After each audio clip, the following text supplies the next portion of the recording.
नमस्कार, आपण पाहत आहे भांडा फोड न्यूज. एका दमात भ्रष्टाचारी कोमात. सोशल मीडिया, कर्जबाजारी, गुन्हेगारी, सट्टेबाजी, चोरी, मटका, जुगार, दारू, सावकारशाही, न्यायाच्या प्रतीक्षेत प्रशासन. भांडाफोड न्यूज. एका दमात भ्रष्टाचारी कोमात. ज्योतिबाच्या नावानं चांगलं कडक उन्हातही ज्योतिबाचा डोंगर गुलालात न्हावून निघाला.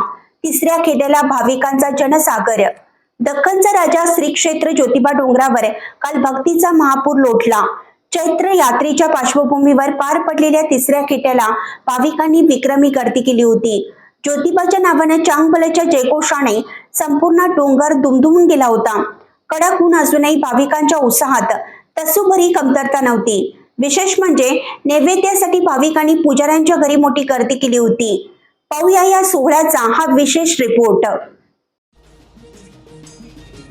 पन्हाळा तालुक्यातील ज्योतिबा डोंगरावर काल चैत्र यात्रेच्या तिसऱ्या खेट्याचा उत्साह शिगेला पोहोचला होता.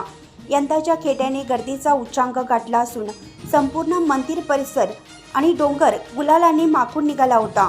केवळ महाराष्ट्रच नव्हे तर परराज्यातील भाविकांनी शिखरावर गुलालाची मुक्त उधळण करत ज्योतिबा चरणी आपली सेवा अर्पण केली.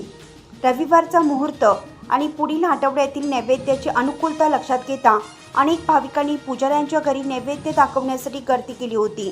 पहाटेपासूनच डोंगरावरील पायवाटा भाविकांच्या गर्दीने फुलून गेल्या होत्या. वाढत्या उन्हाचा तडाखा जाणवत असला तरी भाविकांनी सावलीचा आधार घेत दर्शनासाठी रांगा लावल्या होत्या. सुरक्षेच्या दृष्टीने कोडोली पोलिसांनी चोख बंदोबस्त ठेवला होता, ज्यामुळे कोणताही अनुचित प्रकार न घडता भाविकांना सुरळीत दर्शन घेता आलं.